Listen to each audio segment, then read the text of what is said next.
Every child is special. Every child has needs. Change colors.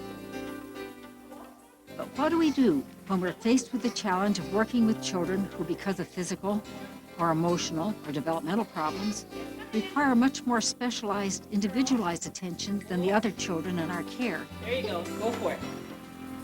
Turn.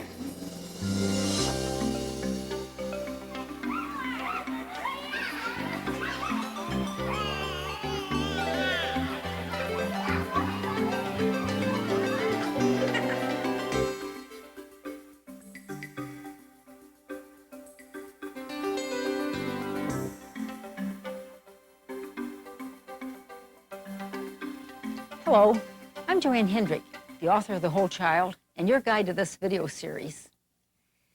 In this program, we're going to explore a number of ways we can effectively work with children with special and exceptional needs. We'll observe children on a variety of programs: Head Start, family daycare homes, university schools, and private child care centers. We'll also talk with teachers who will share their personal experiences working with children who have special needs. Yes. Press again. Press again, Taz. Keep pressing. Keep pressing. Oh, look, Taz, look. Pretty. How do we begin to help that child? Yellow. What are our responsibilities, obligations, and expectations? When working with children with disabilities or special needs, how do we define achievement? Oh, look. Color blue. See? There you go. Let's see you do it. How do we challenge and support the child so he can succeed? Oh, let's see. Let's see. Take it to your mouth. No, not look at it. Take it to your mouth. Good girl. Lay it down. Good job, Monica. And what do we do to balance the exceptional needs of some of the children with the needs and requirements of all the other children in our care? You're doing some good swinging, Monica.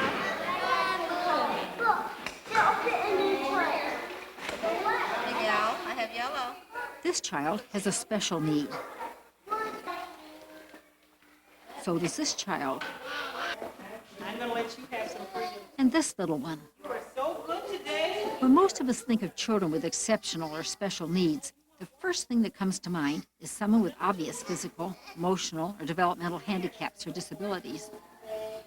Catch the handles. Good girl. Oh, oh. There you go. Go for it. And in many cases, Turn. the needs of the children in our care will be apparent and obvious to us. Go to the door. But sometimes, difficulties take a while to show up. Because we caregivers see children for such extended periods of time, we've known so many children. We may be the first to recognize signs that a child may need more help and more support. Notice how this teacher is observing and taking notes. It's very important for us to recognize a learning challenge early, because early identification and proper intervention means that physical, emotional, developmental conditions may be cleared up entirely, or at least the effect of the condition can be minimized.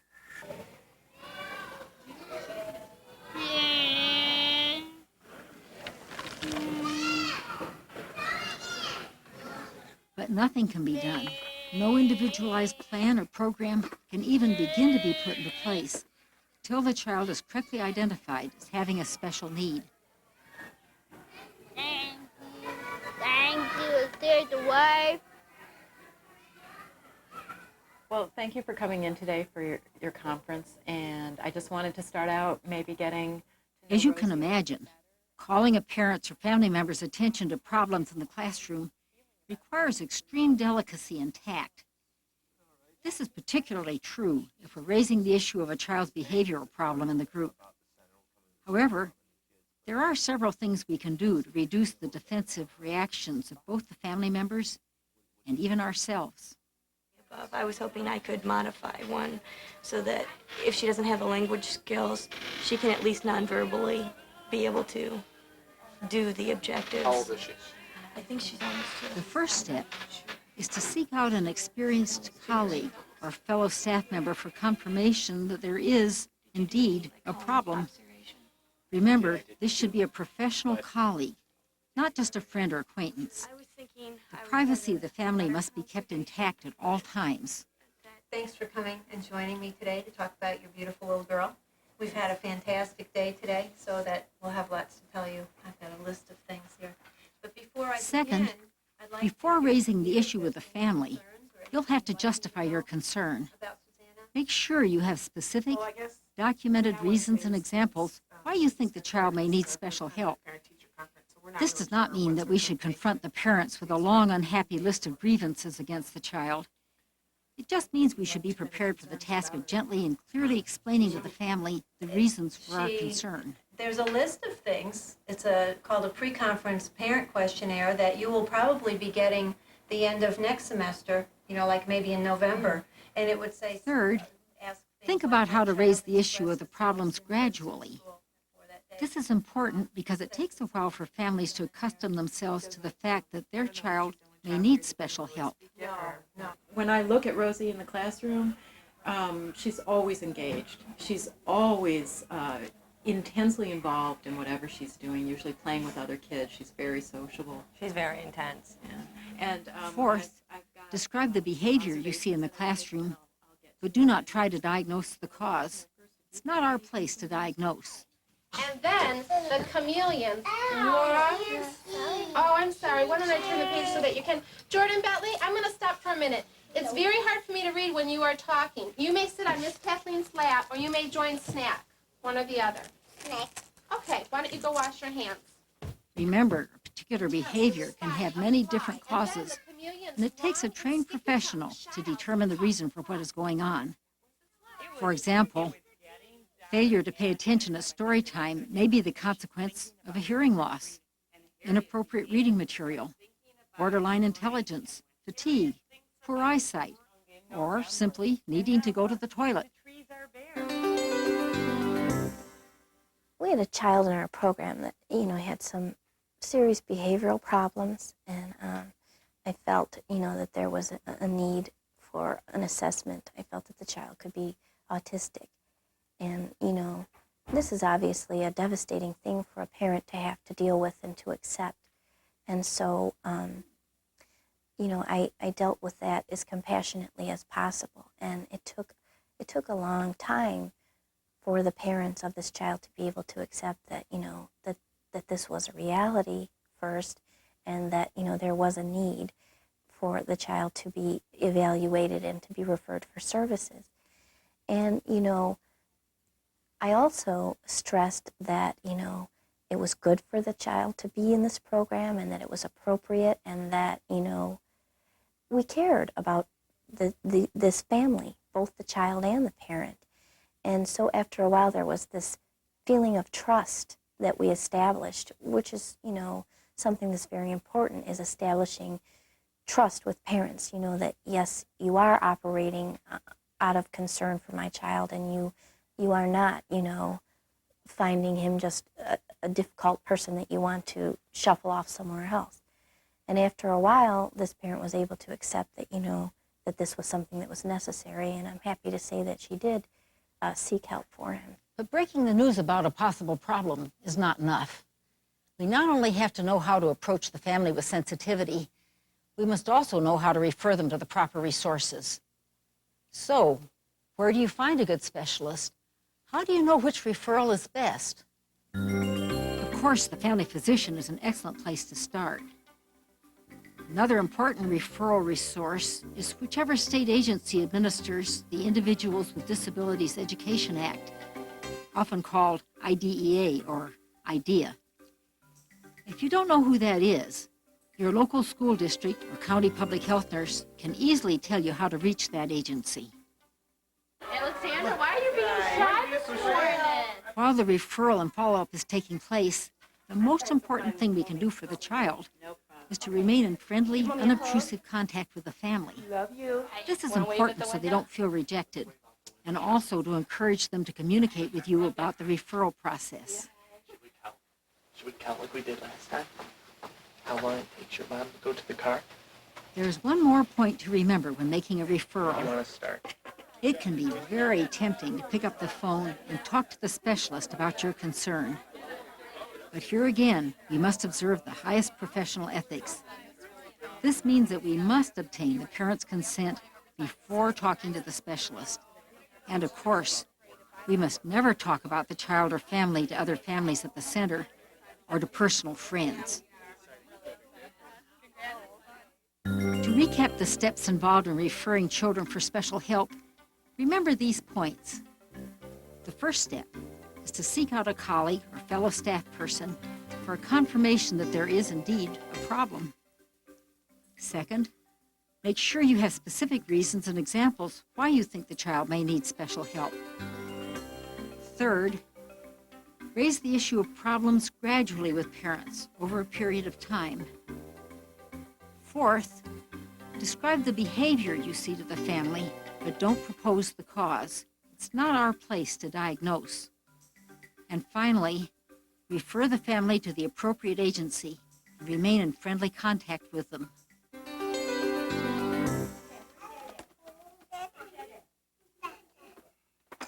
Often, children with special needs demonstrate their condition soon after birth.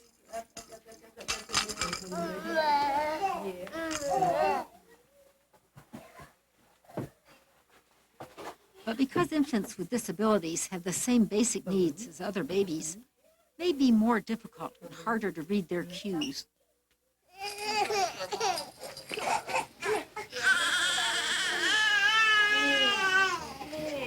That's why it's so important that we learn how to observe each child carefully, try to figure out what they're saying through their crying, fussiness, or other behavior. Okay. Go get your bottle. When I see a child crying or squirming, you know, that can mean so many different things. It can mean, boy, I have a wet diaper, or I'm tired, or feed me. And I think my role as a teacher, I need to, you know, figure out what does this child need. I need to explore and help this child out and either change the diaper or warm up a bottle or maybe cuddle them and put some music on and maybe put them to bed. There was a time when physically, emotionally, or developmentally challenged children either were taught at home or in special schools. Now, because of federal laws such as IDEA, the Individuals with Disabilities Education Act, and the ADA, Americans with Disabilities Act, an increasing number of young children with disabilities are being enrolled in regular child care centers. The primary benefit of integrating children with special needs into typical early childhood settings is that all the children learn to accept differences. Also, this integration provides children with disabilities more normalized experiences and chances to socialize. While these are important benefits, it's also important to recognize that such youngsters require special services as well. States are obligated by law in most cases to provide that help. Provision of these services varies from community to community. Sometimes the physical therapist, the speech therapist, or the hearing therapist visits and works in the classroom. Or sometimes the child works separately with them. However help is provided, teacher and specialist need to draw on one another's strengths and information to do their very best. Take it out. Put it on a circle. Yeah. When including a child with a disability in a group, we may feel uncomfortable about how little we know concerning the child's special condition. That's why we need access to specialists. But we also have a valuable contribution to make. That is, to treat the child like the other children as much as possible, while at the same time using common sense about what's reasonable to expect. All children have a lot in common, no matter what their disability. They need affection, reasonable expectations, the opportunity to play, to experience as much physical exercise as possible, and the opportunity to belong to a group and have friends. The teacher who sees beyond the disability to the typical child inside offers that child a wonderful opportunity to develop fully. In the total environment, the early childhood environment, you're really treating all children the same. They are children and they need the same things that all children need, and then the differences are for that specific handicap that a child might have. So if they're hearing impaired, we would be sitting them in the front, or visually impaired. We would have a lot of tactile touch, hands-on touching materials for a child who was visually impaired. We would do a lot of talking for the visually impaired child to supplement what they can't see, extra talking. For the emotionally impaired child, we're going to be explaining other people's actions to them so that they can better understand why people react to them the way they do when they blow up or do the thing that's the problem for them. But when we, in terms of activities that you provide and how you talk to them, in terms of what you're expecting of them, it's very similar for whether they're a special needs child or a, quote, normal child. All children need the same things. They need to feel good about themselves. They need to feel safe and comfortable and eager to try things in an environment that won't criticize them when they try things. And all children need that, so there's no difference. Look what I have. I have pink. You don't want the pink one? How about the blue, Miguel? In every group of youngsters, there are some who apparently learn slower than others. Likewise, there are some youngsters who learn faster. Slower learning is sometimes called mental retardation. It ranges from extreme to mild legs in development. The flexibility in today's early child care centers means that many mildly and moderately delayed children can, with a little extra effort on our part, fit quite comfortably into the group. When working with children who are moderately delayed learners, there are some basic principles to remember.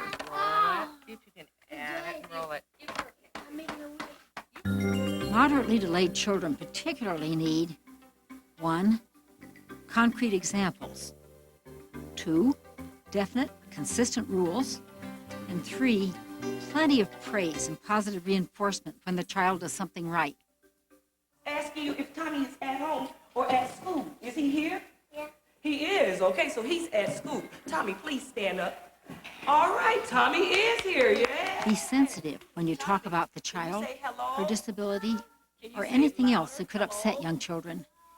Remember, these children are just as sensitive to the emotional climate around them as ordinary children are. Say it a little louder. A self-image is important to all children. Good job of coming, though. Okay, Tommy, you can sit down. Good job. All human beings, not only special needs children. First of all, before we can accomplish anything in life, we need to know who we are and what we are. So it may seem that because my children are so young, we shouldn't be teaching those things, but to develop a child into being a whole child, you need to start with the developmental process very young. Our children we need to start developing good self-images, who you are, what you are, and where you're going. They don't know where they're going, but we should know where they're going, and that's exactly what we work on here at Poe. When teaching moderately delayed children, it's important that we realize it may take longer and more repetitions. So don't get discouraged that you have to teach something several times. Take it easy. Use short directions and teach one thing at a time. Encourage the child to use speech whenever possible, but don't rely on just telling her something. To help her truly understand, let's show the child what we mean whenever we can by modeling it and demonstrating it. It's very important to talk to the children. I have one son myself, and I believe to talk with the children, you start them to respond early. I was talking to him from the day he was born, and he started to talk long before he was 1 year old. So I incorporate the talking here because I know you get some response from it, and eventually they will talk.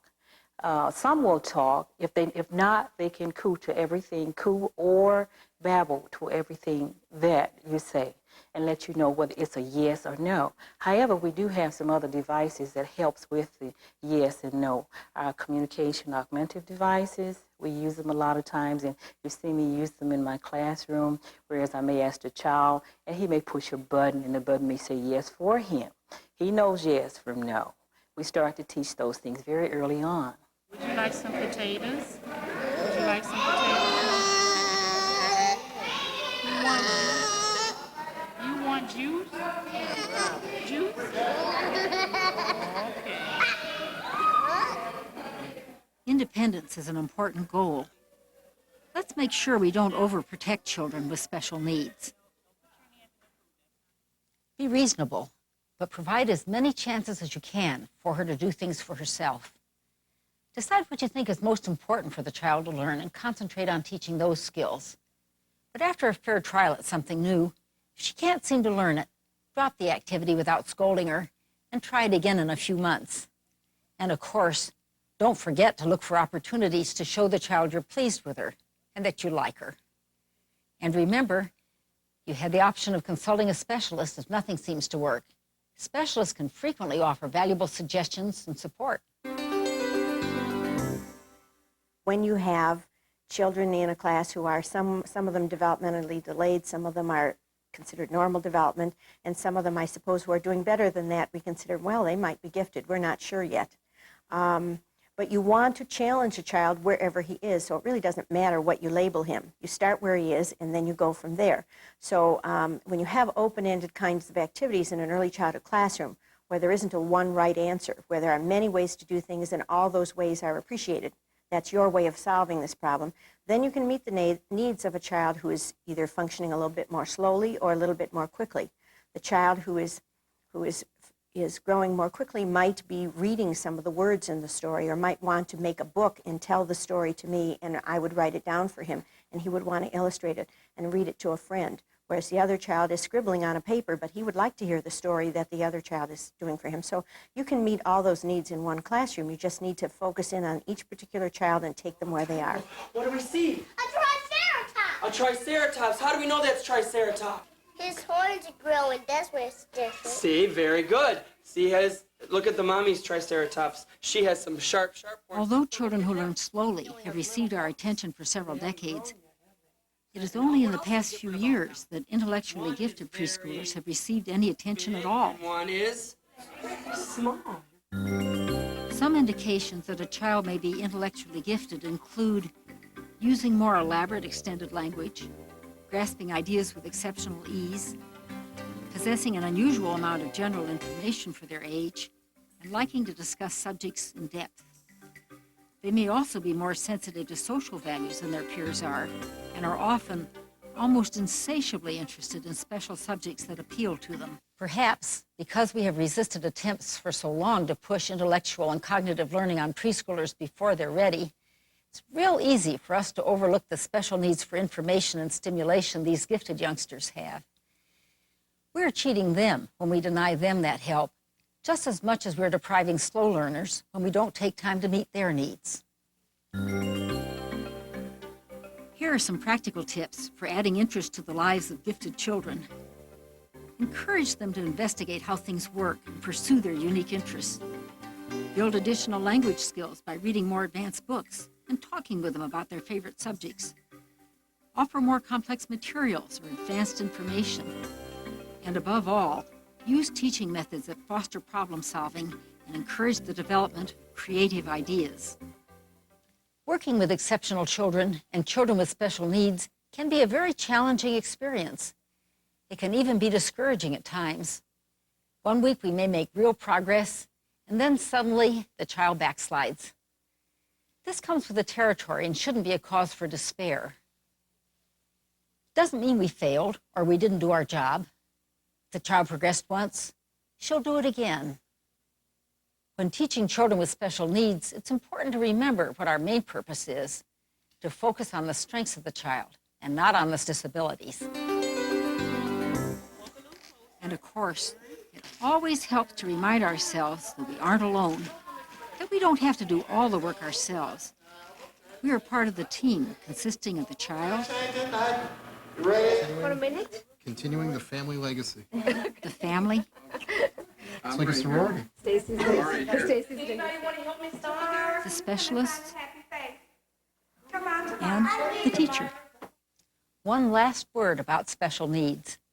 While we give extra attention to our children who are faced with obvious and apparent special circumstances, let's not forget that all children, able or disabled, healthy or unhealthy, typical or not, have the special need to be respected, paid attention to be cuddled and coaxed and encouraged, to be told and shown how important and valued they are, and how lucky we are just to have them in our classroom. I'm Joanne Hendrick. See you next time on The Whole Child.